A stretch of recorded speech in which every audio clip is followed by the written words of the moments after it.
It's Matty and Patty from Brooklyn. That's dejected Patty. And San Francisco. It's Matt Youngner. Say hello, Matty. Hey, Patty. Tough times. Tough times. You're on the mean streets of San Francisco right now, I believe. Standing right outside. You'll hear some ambient sound from me here. I like that. Taking to the streets, man. That's how low this has gotten. You just gotta walk. I know. This podcast. I gotta walk and talk. This podcast is just Matt walking the streets of San Francisco, giving the stink eye to everyone he sees. Just spitting. Letting people know how mad I am. The inside and the outside. Sucks, Patty. It sucks so bad. Just the worst. This is the worst. On the one hand, I mean, we thought about. Is this worse than heartache? Would you? I guess I would feel better if we'd lost 2 heartbreaking games. At this point, I'd feel better. It's the eternal question, right? Like, the better to have loved and lost versus just never been loved at all. It's got the. This feels easier. I'm not nervous right now. No, I'm resigned. I'm fatalistic. We suck. Yeah. Defeated. But that way it makes it feel worse because you get the whole national media tromping on the Cavs. Boy, they're a horrible team they are. Yeah, that sucks. This team, total failure. What about the fucking Spurs? Don't talk about the goddamn Spurs this way. Well, they didn't get beat like they were supposed to be. These were 2 pretty embarrassing losses, Patty. We know it. Actually, not. I hate. What I hate about the talk is that it feels deserved. That's what sucks. You sound like Ron Burgundy.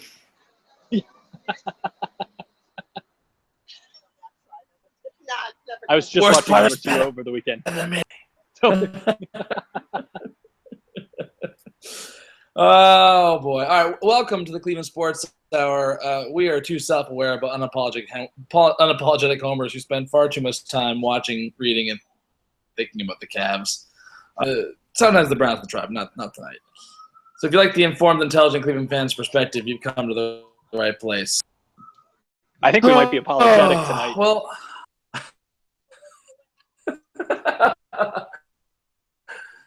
I feel a little apologetic. No, just swallow it. Pathetic. No, I'm not apologizing for being.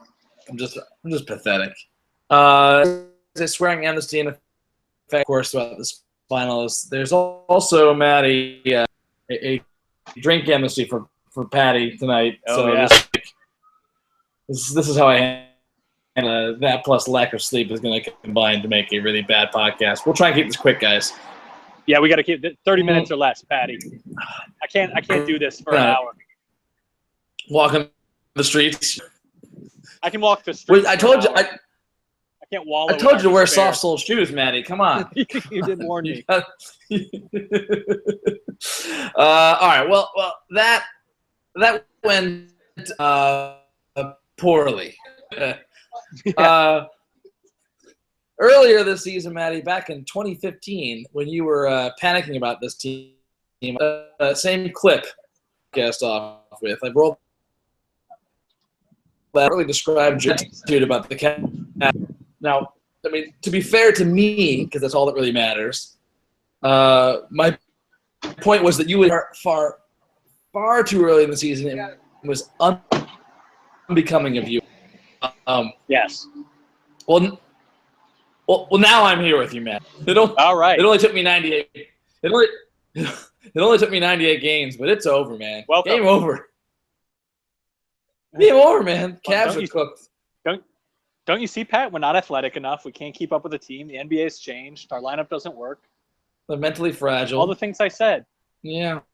I've never been more upset about being right. I said we didn't need to win one of the first 2 with that, and that there was still a path to victory without that. But I also said we couldn't get blown out. You said we couldn't be blown out twice. Yeah. Yeah, and that's exactly what happened. I think even one blowout you said you would have been worried about, and we got 2. Yeah. I was worried the The first second one was worse. one. We didn't have the right. Yeah. There's no Yeah. Do you want to make me feel better first? Is that what you want to do? And then I'll try to make you feel better. Let me finish my spiel. All right. This team looks like a deer that's been intimidated all year long by these vaunted, and they let it get to their head. I feel like this has been in their head all year. They're building themselves up for psych themselves up, and they can't play right. I actually agree that we aren't athletic, although it certainly looks that way. And it's just because the way they're playing, but I still think this is them just playing like fucking idiots. Yeah. From the opening tip of game, he fell on his face like for a casual pump fake from Curry. He was so psyched out. He psyched himself out of his own shoes. He fell on his face. Kyrie let his handle get away from him and dove on the floor. JR took no shots. This is all the one. Yeah. When in doubt, we had that third quarter. We had that third quarter and gave one, and that gave me hope. I was like, oh, sure, we let things get away from us in the fourth, and then we had that third. But then the Cavs give us that shit sandwich. Before we get deep into it, I just want to listen to that clip again and break it down. I want to break it down. Could you hear it well over the over your headphones? Sad to say I could not, Patty.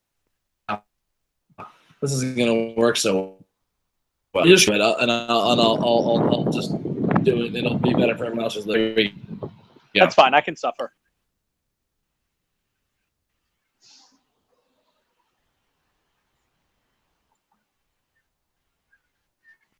Okay, that's how most of us felt one, right? They're just going to come in here again. They're going to come in here. They're going to fucking get us. Yep. That's how I feel.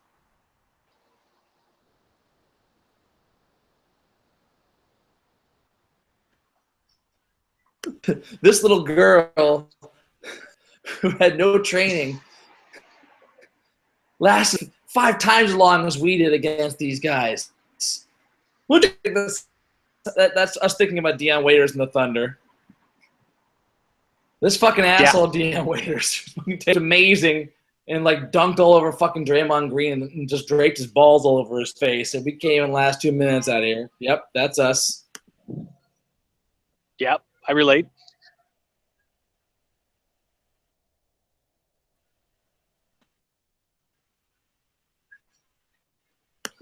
That was the Cavs in the second half of game 2. You count me out. I'm fucking done with this.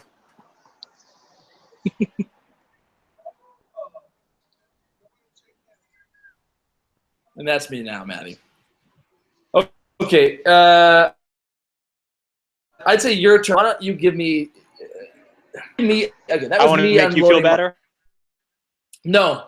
Give me your let's just get it all. Let's hit rock bottom, Matty. Rock bottom and try and build our way back up. That's the only way. You want to wallow first. I want to wallow. I've taken you take me as deep as you can go. What else have we missed here? The wallowing for me is that we should have known this was coming all along. That we got our hopes up. That I put it. It's Cleveland fans.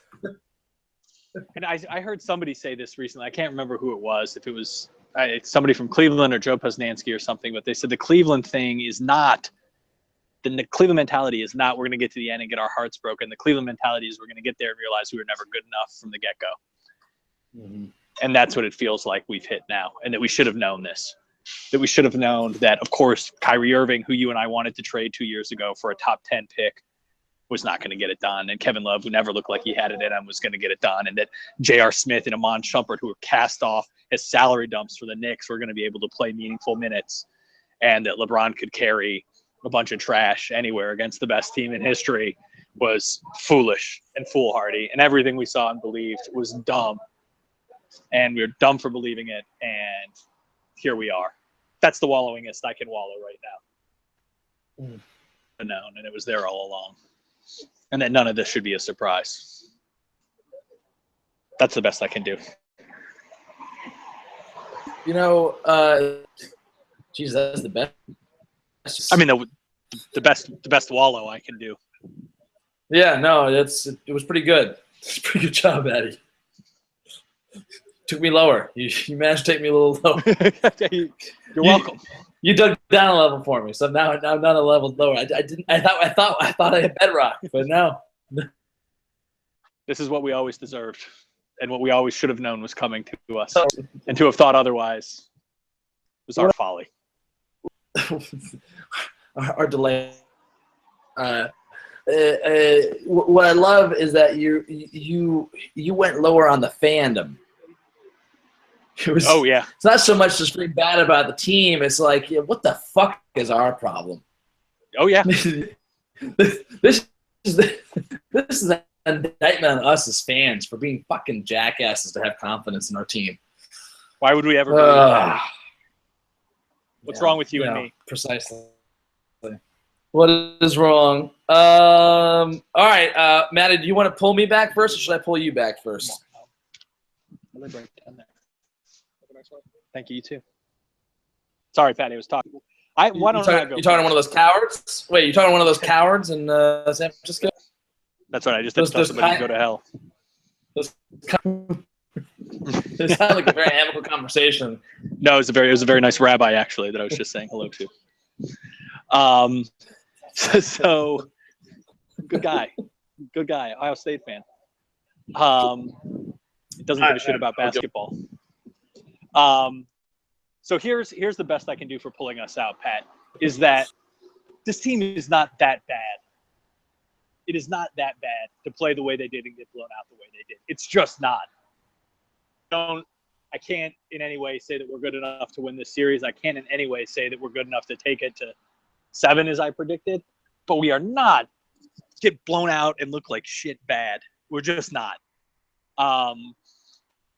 I'm not surprised we put up games like this because that's the team that we watched all year. Was the team that could just lay turds like nobody's business. And we picked a great time to lay a couple of the biggest ones of the season. But that diatribe that took me down low, I don't fully believe all of that. All right. Like Kyrie is not that bad. I don't know that he's ever going to be great. And we might need to have, after this season, we'll have a conversation about if we can win with him moving forward. LeBron is not this bad. I don't care who's guarding him, Iguodala or anybody or whatever scheme they're running. He's not that bad. Kevin Love is not this bad. J.R. Smith, top to bottom, our players are not this bad. They can fit together as a system better. They can play better than this. And I think there is hope that we at least don't just shit the bed for the next 2 games and play respectably and don't look horrible game. You have some thoughts on X's and O's, and I'm totally torn there. If we just need to totally scrap what we were doing, and Bob Voulgaris thinks we should just play bully ball and go back to what we did last year and bench Love and bench Irving. Irving. Bring Irving off the bench as your first scorer. Start Delia Shumpert. Start TT and Mozgov or TT and Fry. And just run with that. Slow the game way down. I mean, he's talking like take 4.5 seconds to inbound the ball while the game clock's running. Every time you take the ball out of the bounds, run 21 seconds off the clock. I mean, really play like they did last year. That's the only shot that we have. Maybe. I don't know if that's true. I don't think we got run off the floor last time. I think we just played about as poorly as we could conceivably play. And I don't know that has anything to do with pace. So that's what I think. What about you? Well, my problem with the pace are there. Before I get to bucking you up, we talked a little about this last podcast. Is that one? People forget that Mozgov is a different player. It's not the same Mozgov from last year's roster. Correct. That's one. 2. We had no other choice last year but to play that way. Agreed. Dude, that's a losing strategy. That's a losing strategy because that really fucking time. That's not a usually a good cushion on these guys. We had that a little bit for game 3. A special circumstance. That's the winning strategy. You see how I forget what the stat was. I don't think I mentioned this in our NBA preview. Maybe I did, but amazing stat showing that the OKC against Golden State, when the pace was really high, was unreal. It was like 20-something points plus per game or something like that. Whereas the plus minus when the game was slow, Golden State Warriors just trounced them. Yep. So pace was clearly something that could actually work on Golden State because of the way they play defense. And maybe also because of the roster that OKC has to set. Yeah. So I'm trying to think what they have as dunkers, right? So what are the big differences? I mean, obviously there's a little bit more length on Durant, but I got to think LeBron and Durant are somewhat comparable, although Durant has the shooting. But our whole team has more shooting. But our whole team has than OKC. They have Adams. We don't have Mozgov anymore. They can do what Ibaka can do. That's we don't have any rim protection. I don't count TT as rim protection. No, that's true, and that was what Adams did in that. And Ibaka. Ibaka, that's true, and Ibaka. And Kyrie, while being amazing and a better shooter than Russ kind of came out of nowhere as a defender this year. No, he's always been kind of bad. He's always been spacey and over aggressive, but he is certainly long and fast and can do a lot. Kyrie keeps his spaciness without being able to do a lot of the things he does athletically. So it's a long way of saying I don't think slowing it down is an option. I think the only way we can win this series is by getting back you can play.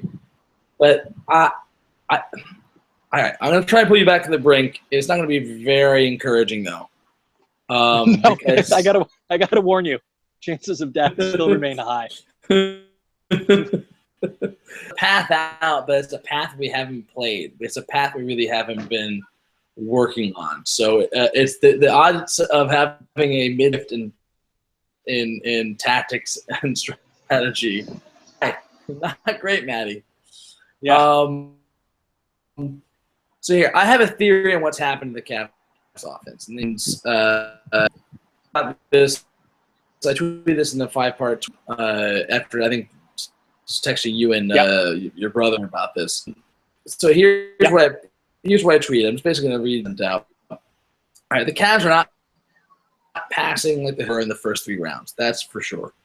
I think that's because the Cavs ball has been primarily predicated off pick and roll drive, exploit the traditional help. All 3 of the teams we played in the first 3 rounds employ those schemes that we use as well. You do it with drive the basket. You draw the kick out to wide open guys in the front out there. You swing the ball around the wide open guy for a super easy 3-point shot, and you know how our percentage is all 3 or 4 times before the shot. Yep. 1. And when you have to just go straight to the basket and dunk on their fucking heads. Wonderful. But the problem is the Golden State is switching, and they have this what they're really good at, and this is what's genius about their defense. They find a way to cut off on those kickouts. They switch everything. They don't follow the guy, and they switch everything so they can be sort of in front of somebody, and they immediately jump in the passing lanes. So the point is, we're not passing because the pick and roll isn't giving us any. I watch these plays over and over again. I don't see a single outlet that we could pass the ball to off these pick and roll. So I still haven't gotten to the good part yet, I guess. No, this sounds awful. Yeah, still not there yet. Got one more point to get to. Meanwhile, Golden State's you just keep telling me how I'm dying. Golden State's offensive ball movement is predicated on multiple which exploits the shit out of. Now, that's one. We've been hard trapping and not switching. Right, we aren't switching on Curry. Picks running around, off ball picks, off ball screen, shit out of everything. And that's what's been leading to these rounds. And because it's really hard, I don't know if you understand, they run 2 off-ball screens at the same time. 2 guys are running through the lane, lifing left and right. It's impossible to know which guy is doing where. One guy's not hurt. They're running this constantly. We're getting totally confused and mixed up. We're exhausted on the defensive end, just mentally trying to keep up with this shit. But what that tells me, Matt, is that that's the way to fight a really aggressive switching scheme. Is not to go, ooh, I've got. Yeah. Here's the match on the rock end, back, and make it really easy to fucking defend. Do is you got to run off-ball screens. So if they're going to switch the right thing, they're making the time and get guys the ball on movement after a guy has just switched on to them. If he's just switched on to them when Kyrie gets the ball, for example, or LeBron gets the ball, I want to see Kyrie and LeBron running off ball all the fucking time. Yeah. I want to see the ball in motion coming off of a pick where guys switching on to them and has and that draws the help because then still switching, they're still points. They don't know who they're on or where it's going to happen, so they have to. Oh, I have to guy. Then you have those gap moments where all of a sudden the guy's wide open, easy fucking dunk. We don't have any easy baskets against this team. They have a ton against us because they're doing this to us. We're not. They are basically able to coast on the offense, just run a couple plays, wait for us to make a mistake, easy bucket. Meanwhile, we're killing ourselves on the exhaustion around the offense. We're just exhausted as fuck, man. We don't know what to do. You watch there's one guy, something, running some action, fucking guys, minimum, standing fucking still. And Golden State's whole game to our shooters. Toronto did. Excuse me. The way, the way Toronto did.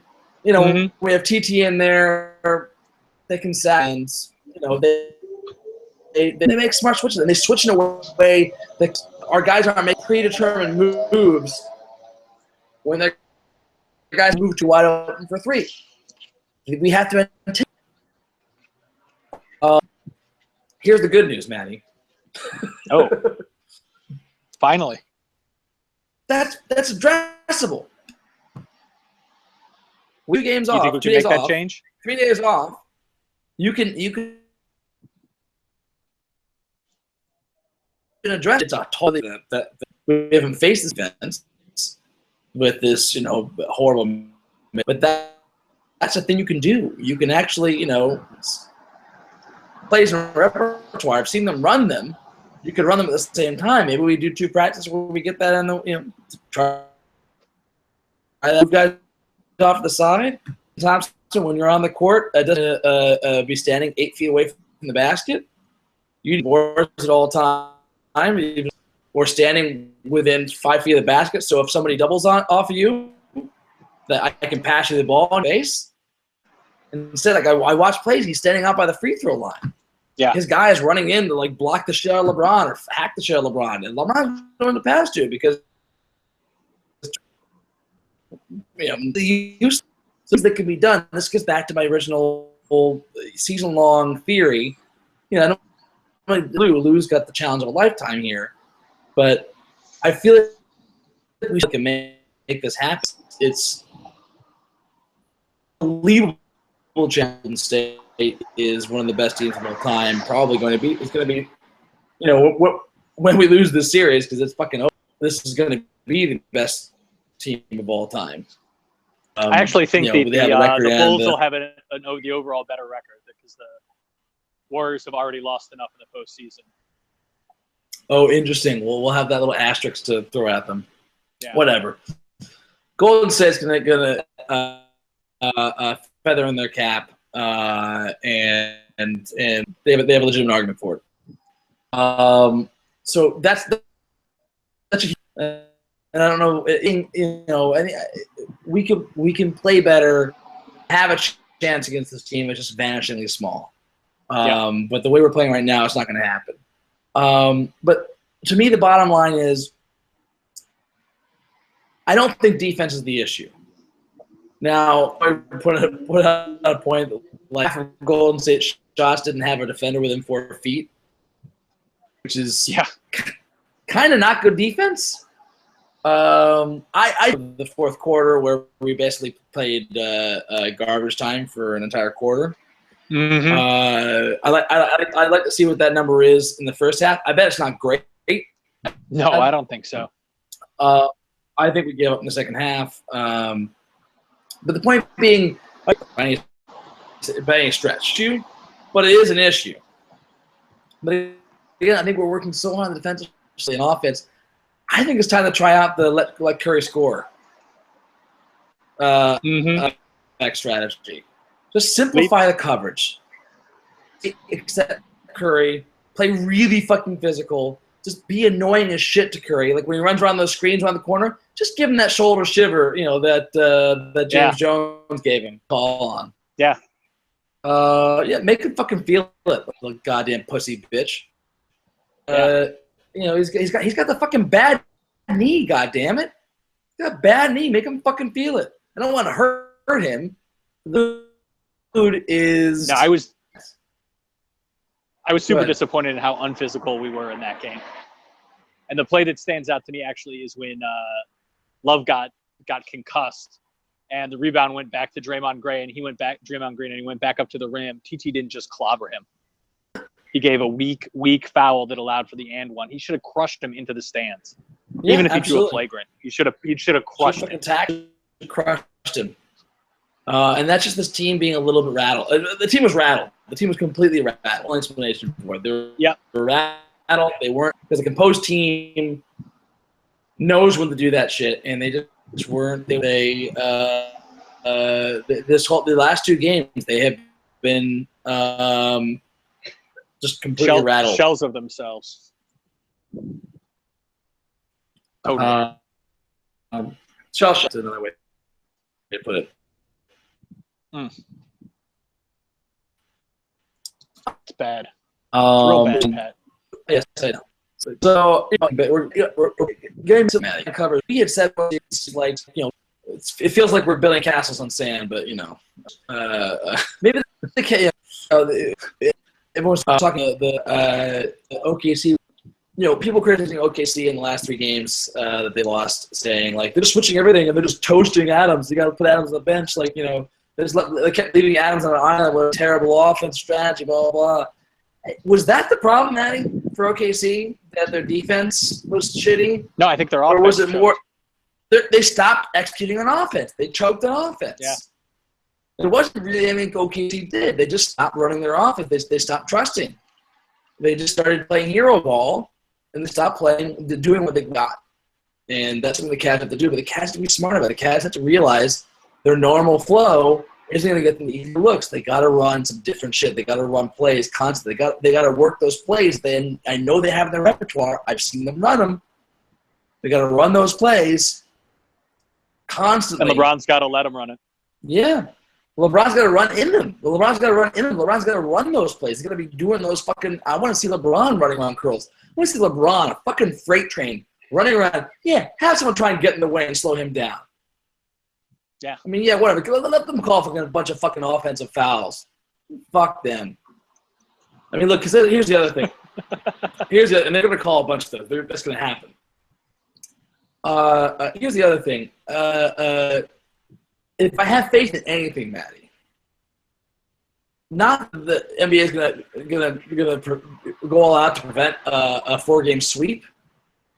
I do subscribe to the theory that the NBA has little memos to referees about coaching calling philosophies.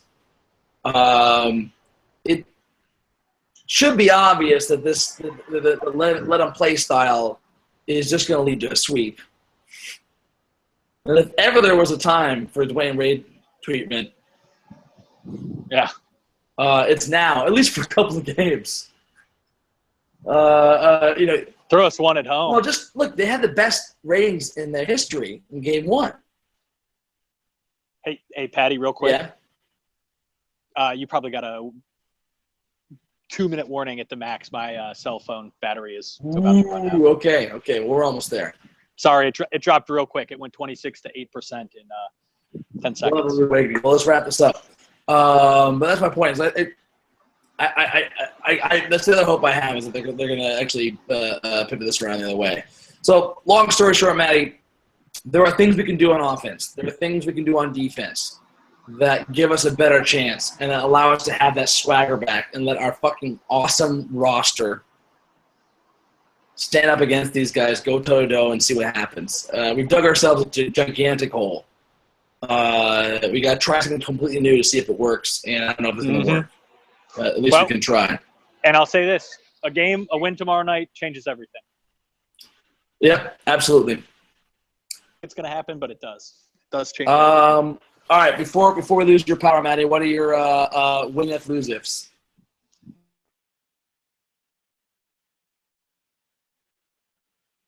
I lost my partner. Alas. All right, loyal listeners, I will do a monologue to close this shit out. The win-if, lose-if from Matty's side. From Patty's side here. As I pull up my notes here. Just like I reiterated, the off-ball movement is key. We've had a lot of movement around. We haven't had any movement, let's be honest. There hasn't been much movement at all. Part of it's been the defense that Golden State's played. Part of it's been our ill-conceived experiment with exploiting the switches on matchups and punishing them for it. The Golden State's found a way to make us pay. Or, more importantly, they've taken away the game we've gotten from the mismatches. We can't do slow it down, try and pound them into submission. They're too quick for that. We got to get off-ball movement away from the ball so that we can get those mismatches, we can get those transition breakdowns that lead to dunks and threes. If we start seeing that ball movement, that's one key that leads to a Cavs win. Two, that we switch our defense to a simplified defense. That kind of means the let Curry shoot model of things. We'll see if it plays out that way. We'll see. But the point being, one way to do it is the David Zavak method of let Curry score, but just don't let the supporting cast get going whatsoever. Because Curry does actually miss stuff. He gets hot, but he misses stuff. And it takes people out of their rhythm. It takes Curry out of his rhythm, and he's just shooting shit constantly. It does. You have to survive the onslaught, but it does. I think there's some credence to that philosophy. But at the very least, we cannot just let Draymond Green have wide open 3-point shots, even though, frankly, you do want him shooting 3-point shots. You just want fucking hand in his face. That's all. That's all you want. You just don't want to give practice shots to these guys. They'll hit them. That's the second thing. If we simplify our defense, that's the second factor that can lead to a win. The third factor, which is not a really hopeful factor, is, and it's not even like good basketball play factor, but honestly, this is what it comes down to. Refs give us the weight treatment that I just talked about.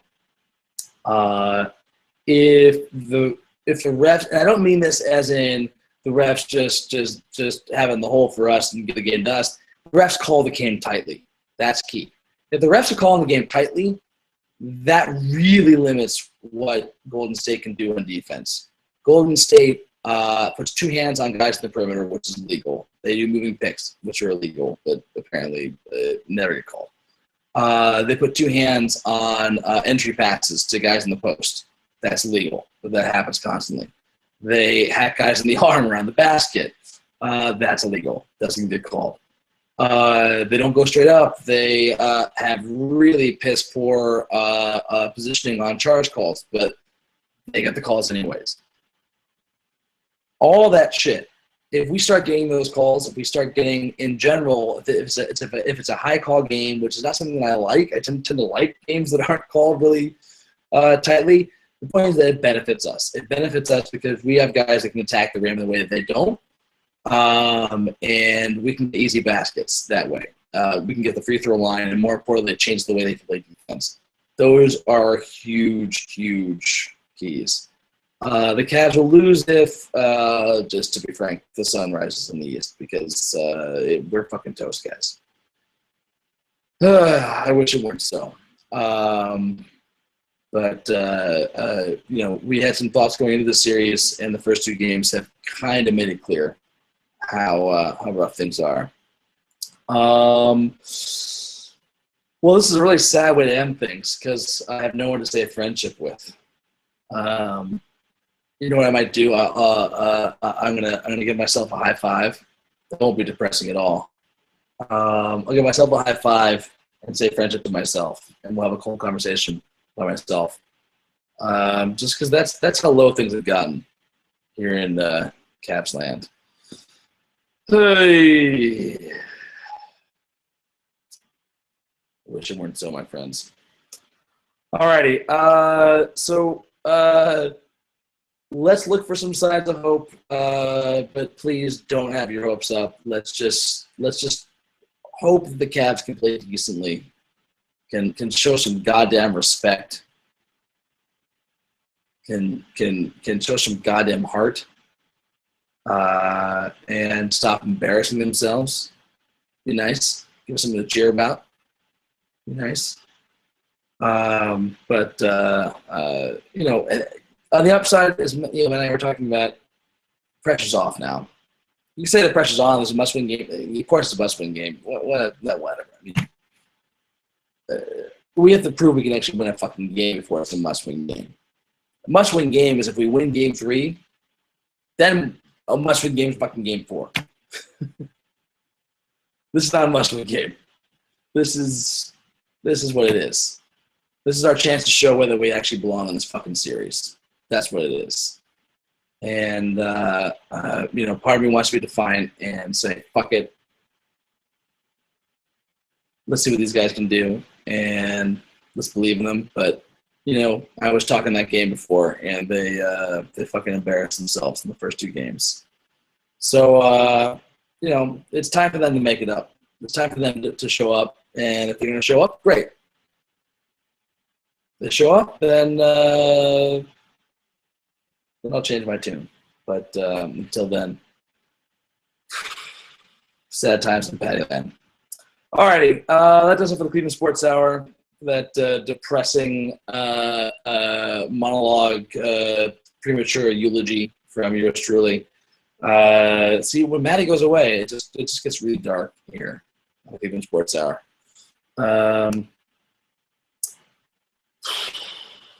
Tough times. All right, that does it for the Cleveland Sports Hour. Until next time, this is just Patty. Just Patty by his lonesome saying,